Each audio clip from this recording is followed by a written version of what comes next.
Hey besties, welcome back to the channel. The voice is calm, but the weight behind it is heavy. The kind of calm that comes before a storm that's been brewing for years. They said it would never happen, that the sister wives, once a family now fractured, would never face each other under oath. But today they did. The courtroom air was dense with whispers, eyes darting, pens scratching against notebooks as the world waited to hear the truth that had been buried beneath smiles, TLC contracts, and carefully edited scenes. The cameras weren't rolling for television anymore. They were rolling for justice. At the front sat Kody Brown, his signature curls slightly grayer, his confidence still forced, his jaw locked. He wasn't the man fans remembered. He was the defendant in Brown versus Brown, a case unlike any the state had ever seen: emotional fraud, financial concealment, manipulation under the guise of marriage, and against him 3 women who had once called him husband: Christine, Janelle, and Meri. Behind them, the gallery was filled, not with family, but with press, lawyers, and silent tension. Even the air conditioner couldn't cut the heat that radiated from the weight of what was about to unfold. The judge struck the gavel once. This court is now in session. A single moment, and the illusion cracked. Kody turned toward the women who once shared his home, his faith, his name, and maybe, once, his love. But not his truth. The prosecutor stood, clearing her throat. Your Honor, today's testimony will reveal a pattern, not of broken promises, but of deliberate deception. Kody smirked faintly. That same half-face smile the world had seen 100 times on television. But it didn't reach his eyes. This wasn't reality television anymore. Christine's name was called first. She rose slowly, her hand trembling only once before she steadied herself on the bench's edge. Janelle gave her a soft nod. Meri looked away. The bailiff handed her the oath. Christine raised her right hand, voice steady. I swear to tell the truth, the whole truth, and nothing but the truth. But the truth, as the world would soon learn, wasn't just painful. It was damning. Christine's heels echoed softly as she stepped toward the witness stand. Each footfall was a memory, one she could no longer pretend hadn't happened. The courtroom watched her, but she didn't flinch. Not this time. She took her seat, hands folded back straight. The prosecutor approached with measured calm. Christine Brown, how long were you in a spiritual marriage with the defendant, Kody Brown? Christine inhaled. Over 25 years. And during those years, did you feel you were part of a family built on equality? Her eyes flicked to Kody, just briefly, then back to the attorney. Number, it was never equal. Murmurs buzzed quietly around the courtroom like static electricity. The judge raised her hand for silence. Christine's voice was steady, but the words held weight like anvils. He said it would be a family of shared love, shared responsibility. He told us each wife would be valued, supported, cherished equally, but the moment Robyn joined, everything changed. Kody smirked from his table, but Christine didn't look at him again. We weren't wives anymore. We were chess pieces. He'd pit us against each other, reward compliance with affection, punish questions with silence. The prosecutor nodded, letting her speak. Christine blinked slowly. He once told me to handle Meri, to distract her, to keep her from asking why he hadn't come home in days. He said it was better for the family if she didn't know. The room was still. Kody shifted, his lawyer whispering into his ear, but he didn't move. Christine went on. I became complicit, not because I agreed with it, because I was too afraid of being the next one cut off. That's how he kept us in line, fear wrapped in spiritual obligation. Her voice caught for just a moment, but she recovered. I stayed because of the kids, because of faith, because I didn't know what freedom felt like until the day I left. The prosecutor stepped closer.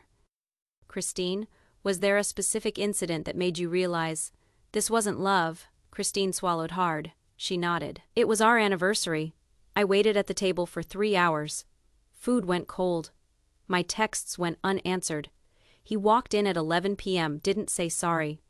Just looked at me and said, "You knew I had other priorities."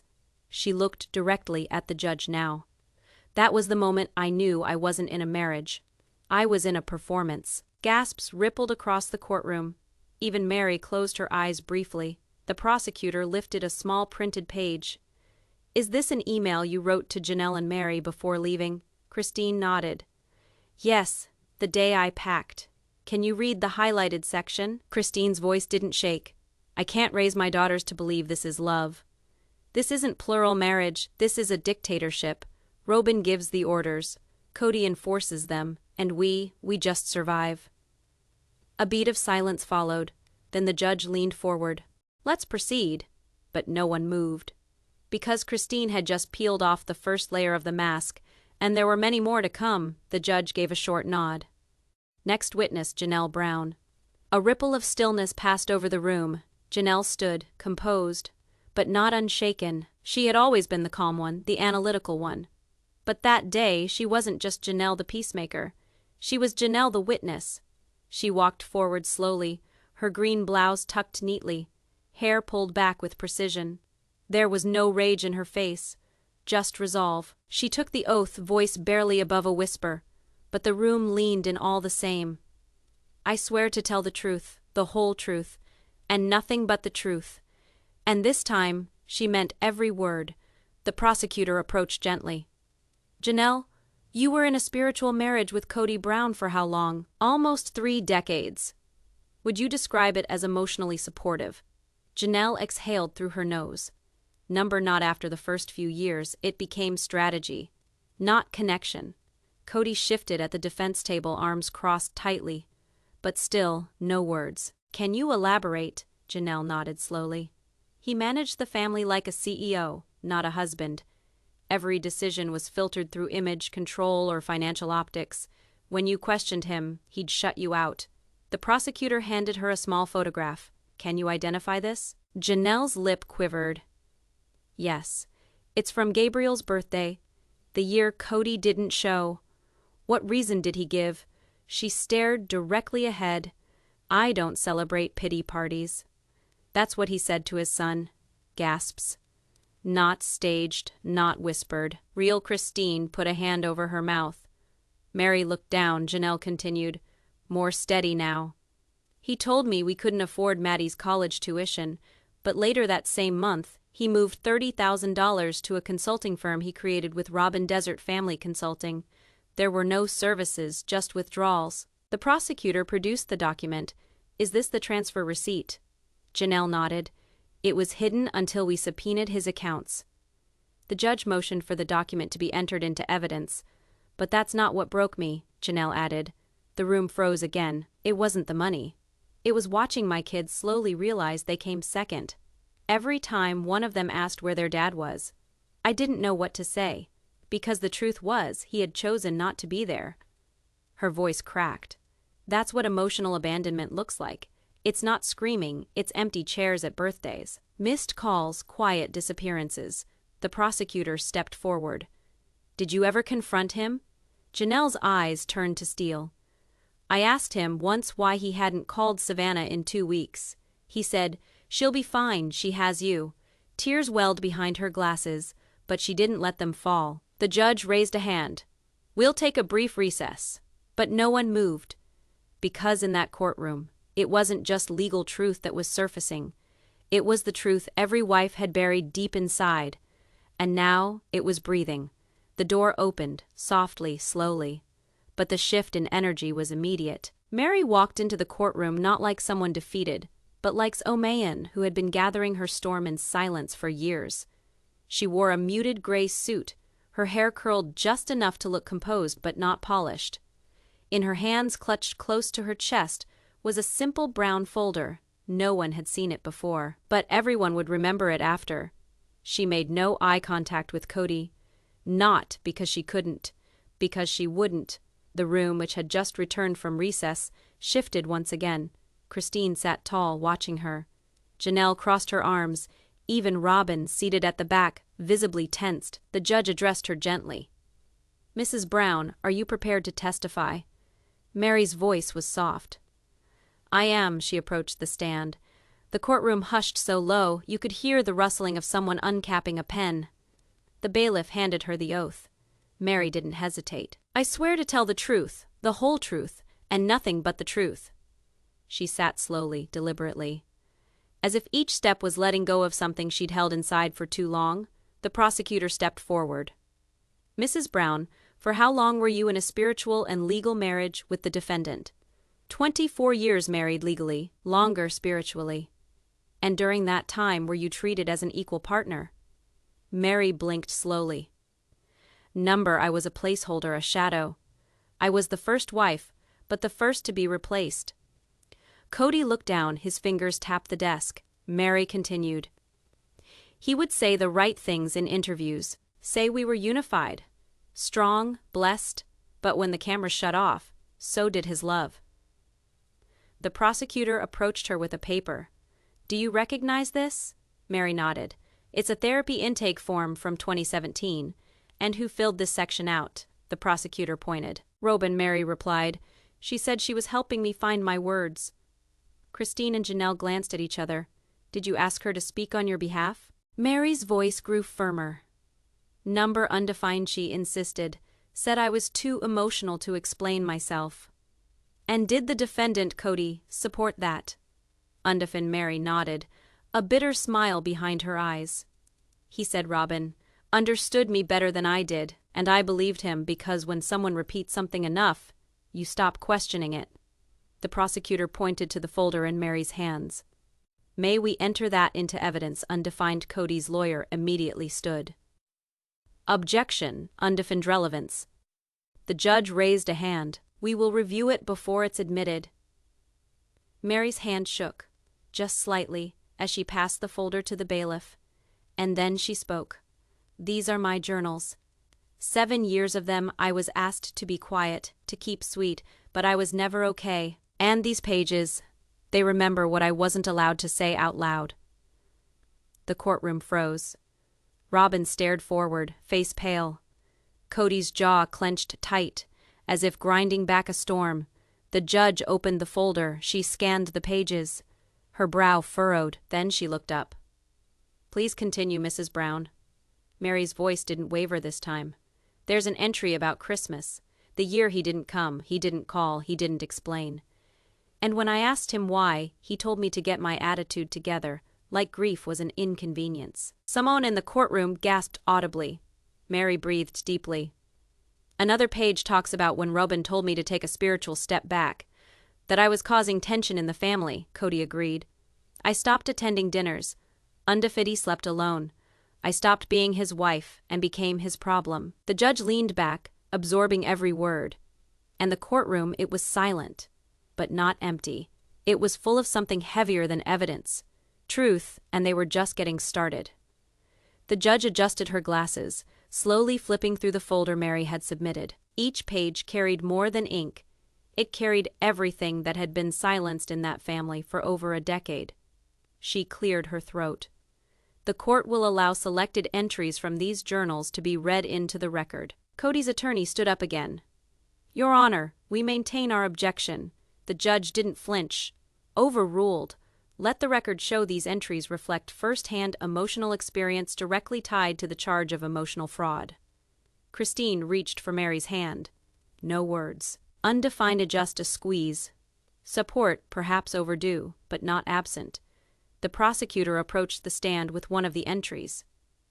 Mrs. Undefined Brown, would you be willing to read this page aloud? Undefined. Meri took it gently. She didn't ask which one it was. She already knew. Her voice was softer now, like a whisper that carried more weight than a scream ever could. The 3rd of March 2019. Robyn told me today that I need to let go of expectation. She said I was holding Kody back spiritually, that my hurt made the energy in the home feel dark. I cried in the car afterward. Undefined didn't go inside. I sat in the driveway while the lights turned off one by one inside the house. No one came out.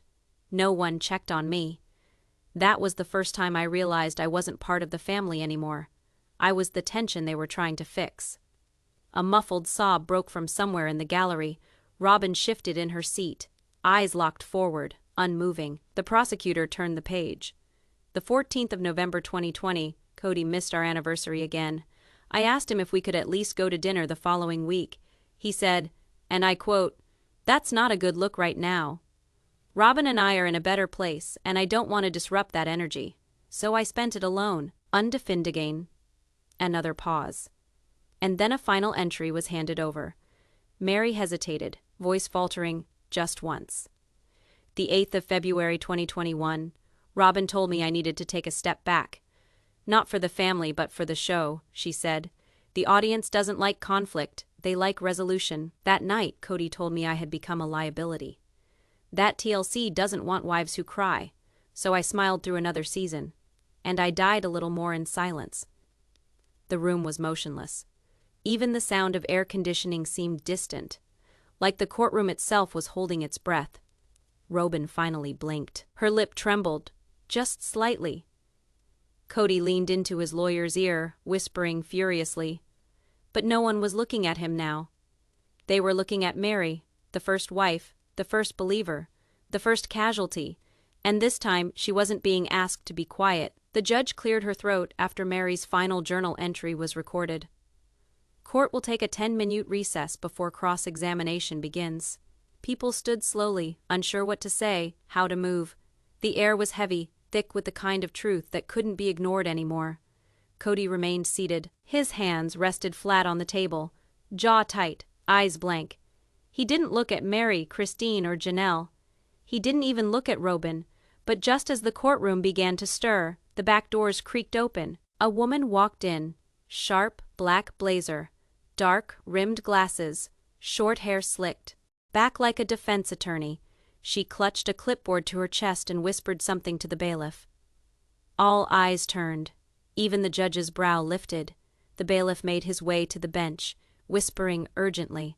The judge's face changed. She nodded slowly, tapping her gavel. Court is back in session. Confused murmurs filled the room. The judge spoke firmly. We have received word of a surprise witness with relevant and time-sensitive testimony to the allegations presented. Her identity has been verified and checked with the production team from Sister Wives. Gasps echoed. Christine's eyes darted toward Janelle. Robyn sat upright. Suddenly alert, Kody tensed, shoulders rising. The woman took the stand and removed her glasses. I'm here because Kody Brown paid me to lie. Silence. Then a wave of audible shock. The courtroom exploded in whispers. Kody sprang to his feet. Your Honor, this is Mr. Brown. Sit down, the judge ordered sharply. The woman didn't flinch. My name is Lisa Cartwright. I worked on set with the Brown family as a production coordinator from seasons 12 to 16. She glanced at the wives, all of whom now stared at her, wide-eyed. Christine's jaw was clenched. Janelle blinked rapidly. Lisa continued. In 2018, Kody approached me privately. He handed me an envelope with $10,000 in cash. He told me which footage not to let air. The prosecutor stood, leaning in. What kind of footage? Lisa exhaled slowly. Footage of arguments of tears, specifically between him and Meri. He said it was damaging to the family image and could cost everyone the show. She turned to Meri. You were on the porch crying. You asked him why he hadn't returned your texts. He told you to stop acting desperate. It was real, it was raw, and it was buried.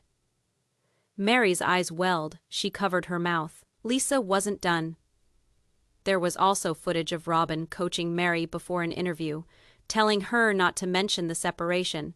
Kody was standing nearby, nodding silently. Christine looked stunned. Janelle muttered something under her breath. Why are you coming forward now? The prosecutor asked. Lisa's response was quiet. Because the truth shouldn't belong to whoever pays to hide it. And because I watched women get emotionally shredded for ratings, while one man played the victim behind the scenes. The judge leaned back in her chair. This will be entered into evidence. Continue. But it wasn't just evidence. It was ignition. Because with Lisa's confession, the courtroom was no longer a space for testimony. It had become a battleground for every suppressed truth, and the fire had only just begun. The judge looked down at the folder Lisa Cartwright had handed over before leaving the stand. It was slim, unassuming, just a small thumb drive inside an evidence envelope. But the weight it carried. Enough to silence every breath in the courtroom. She handed it to the bailiff. Counsel, you may proceed. The prosecutor nodded, speaking carefully, not to the court, but to the silence. Your Honor, this drive contains 3 audio files, unreleased recordings captured during private family counseling sessions, as well as one-off. Camera exchange recorded by a crew microphone that was never deactivated. Gasps spread like ripples in water. Christine leaned forward. Janelle sat still, but her knuckles were white. Kody paled, just slightly, but Robyn. She closed her eyes. The judge motioned. Play the first file. The courtroom dimmed. The speakers crackled softly. Then came Kody's voice. You think you're worth equality. Be grateful I show up at all. Robyn knows her place. You need to learn yours. Christine's hand flew to her mouth. Janelle let out a breath like she'd been punched. Meri didn't move, but a single tear fell. The prosecutor didn't say a word. She didn't need to. The second recording clicked on. Robyn's voice, sobbing, please, Kody. Don't make me do this. I can't pretend anymore. They'll despise me. Kody, sharply, then cry prettier. The room froze. Even the court stenographer stopped typing for a second. Robyn buried her face in her hands. The judge leaned forward. Mrs. Brown, can you confirm this recording is authentic? Her voice cracked through her fingers. Yes, word for word. Christine's jaw was trembling. Janelle reached for her hand. Then came the third tape, quiet at first, just background static. Then Kody's voice again. I can't love Meri anymore. I can't even look at her. But if I divorce her, we lose the show, so I'll push her until she leaves on her own. A wave of shocked murmurs surged through the gallery. Meri stiffened. Her pain wasn't explosive. It was contained, locked down so deeply for so long, it didn't know how to scream. But you could see it on her face. This wasn't just rejection. It was strategy. It wasn't heartbreak. It was a business decision. The judge motioned for the audio to stop. Silence followed, not the silence of order. The silence of disbelief. The kind that rattles even the most cynical observers. Christine slowly turned her head toward Kody, not with hate, with clarity. And for the first time in the trial, Kody didn't look back. The judge paused, letting the weight of the final recording hang in the air like smoke. No one breathed. Kody sat still, shoulders squared but face blank, as if detachment could shield him from the collapsing illusion. And then the unexpected happened. Robyn stood, her chair creaked softly behind her. Her hand trembled as she raised it halfway. I'd like to testify. The courtroom stiffened. Christine and Janelle exchanged shocked glances. Even Meri, silent since the journal readings, looked up slowly, her eyes unreadable. The judge studied Robyn for a beat. Under oath, Robyn nodded once. Yes. She stepped forward slowly, each step like walking toward a fire she had helped ignite. She took the stand, took the oath. Saturday down. The courtroom was holding its breath. Robyn swallowed, her voice shook. But her words did not. I know what I look like right now, the favorite, the villain, the manipulative wife who got everything while the others were pushed aside. But I didn't set out to become that. The prosecutor didn't speak. She let Robyn unravel herself. I loved them. I still do. I believed we were a team, a family, but somewhere along the way, I let Kody's fear become mine. Christine's eyes narrowed listening. Robyn continued. When Meri cried, I told her to keep sweet. When Christine questioned things, I said trust the process. When Janelle pulled away, I said it was just stress. Her voice grew hoarse. But it wasn't stress, it was control. And I was complicit. The prosecutor finally asked, Why now, Robyn? Why are you speaking now? Robyn looked directly at Kody for the first time all day. Because I'm tired of protecting someone who never protected me. Who never protected us. Gasps again. Robyn turned to the judge. Kody dictated everything. Who could talk to the press? What could be said on camera? Even who was allowed to cry? He said pain made us look weak, and weakness made the brand crumble. The judge leaned forward. Do you have any proof of this? Robyn pulled something from her purse. A small brown leather notebook. Its edges were worn, its pages folded. These are notes. Messages between me and Kody, instructions. Words he asked me to say, texts he told me to send, especially to Meri. The bailiff approached. She handed it over. Slowly, deliberately. Kody looked away. He didn't protest. For the first time, Kody Brown had no words. And that, more than anything else, rattled the courtroom. Because silence, when it comes from someone used to control, isn't peace. It's fear, and fear was spreading. The courtroom didn't breathe.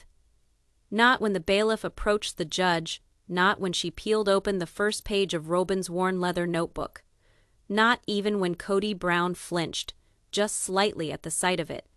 Because this wasn't a diary, it was a blueprint, and each scribbled note inside was a pin pulled from the grenade he thought would never detonate.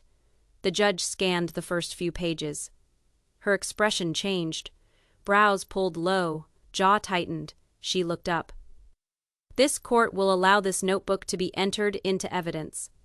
The prosecutor stepped forward. Your Honor, may I read one of the entries aloud? The judge nodded once. You may. She flipped to a bookmarked page. Her voice was steady, controlled, but every word hit like a mallet. September 2020, Kody asked me to text Meri the quote about spiritual surrender. Said it would keep her occupied while he finalized the property paperwork, told me not to mention he was moving funds into the Coyote Pass account under a new LLC. Christine's jaw dropped slightly. Janelle leaned forward, lips parted. Meri didn't blink, but her fingers gripped the edge of the bench. The prosecutor turned another page. October 2021, Kody said to remind Christine that her doubts make her daughters question the priesthood. He said to spin it as a concern for their spiritual welfare. I did. I hate that I did. Christine's eyes filled, not with sadness. With fire, Robyn didn't speak. She sat on the witness stand like someone being unraveled thread by thread. Not by hate, but by truth. And then, the final entry was read. February 2022. Kody was panicking about the taxes. He said we needed to reclassify family income as faith-based offerings. Told me not to worry. That the other wives never check the account statements anyway. They're too busy being emotional, he said. I wrote it down because I didn't want to forget how cold it sounded. Even the gallery stopped moving. A reporter in the back whispered, "Oh my God."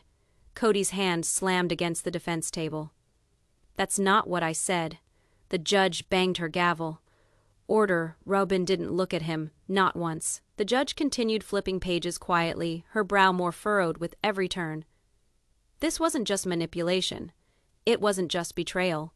It was a map showing every move Kody had made while convincing the world he was standing still. The courtroom wasn't burning because of a single match. It was burning because of the lies, carefully stacked like kindling, and now they were finally on fire. The fire Robyn started with her notebook hadn't died. It had only made room for the final detonation. The prosecutor stepped forward holding a sealed manila envelope, thick, stamped, and marked. Exhibit 47, court-sealed financial records, Brown Family Trust.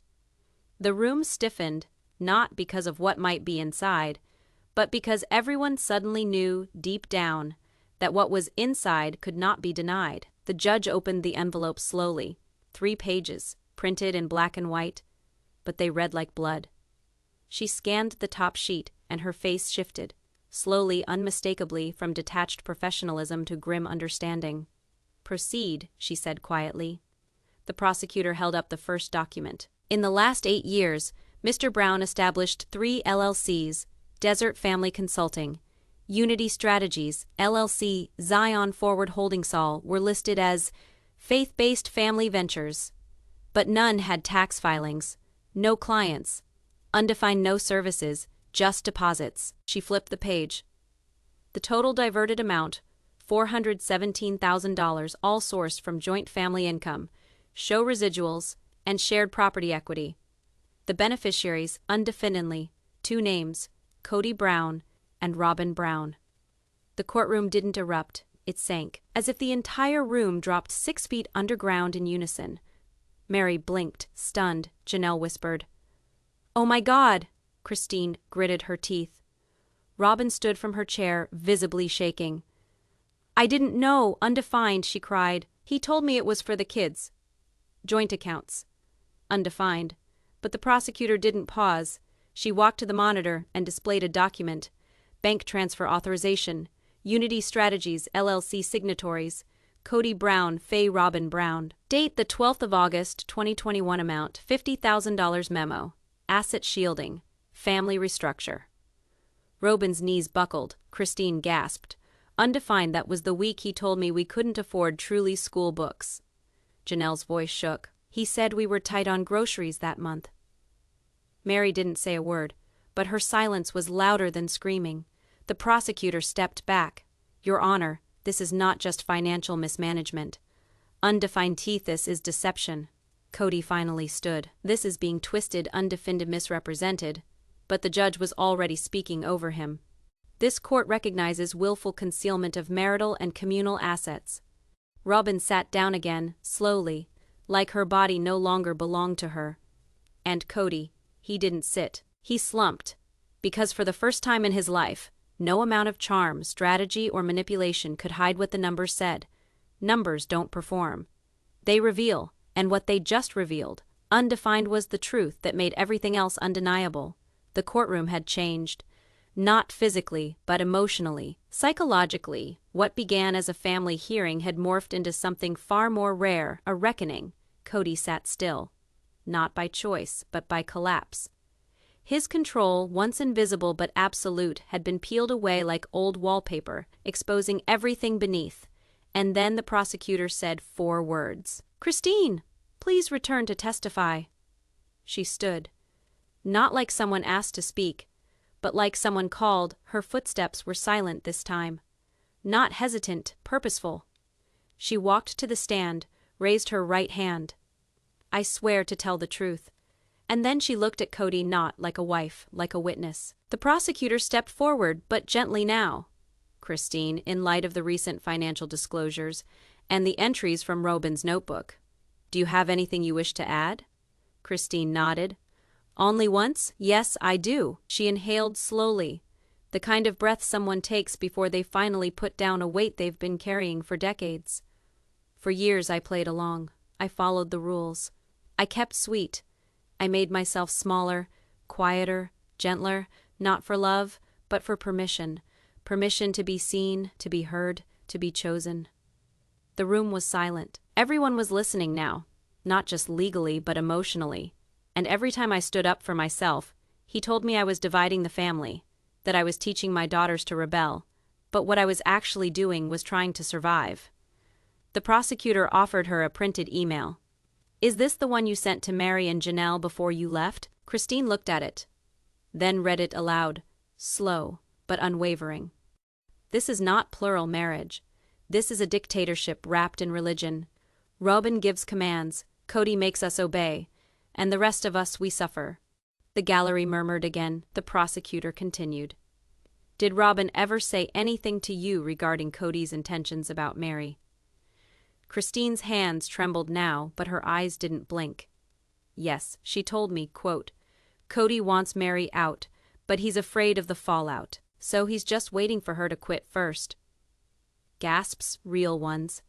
Meri's body jerked. Her face turned sharply to Christine. "You never told me that." Christine turned to her. Her voice shook now.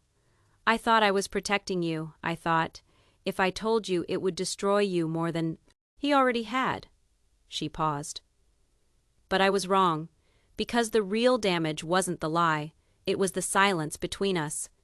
Even the judge didn't move. The jury of public opinion watching from the gallery, from home, from behind 1,000 phone screens, wasn't asking for closing arguments. They were witnessing the moment the narrative died. Not the TLC version, not the couch interviews, the truth. And that truth was that this family didn't fall apart from the outside. It was designed to break from the very beginning. The courtroom was still absorbing Christine's final words. But then a chair creaked softly. Meri stood. There was no prompt, no call from the prosecutor, no legal invitation. She simply rose, and the judge didn't stop her. "Mrs. Brown," the judge said gently. Meri nodded, stepping forward again.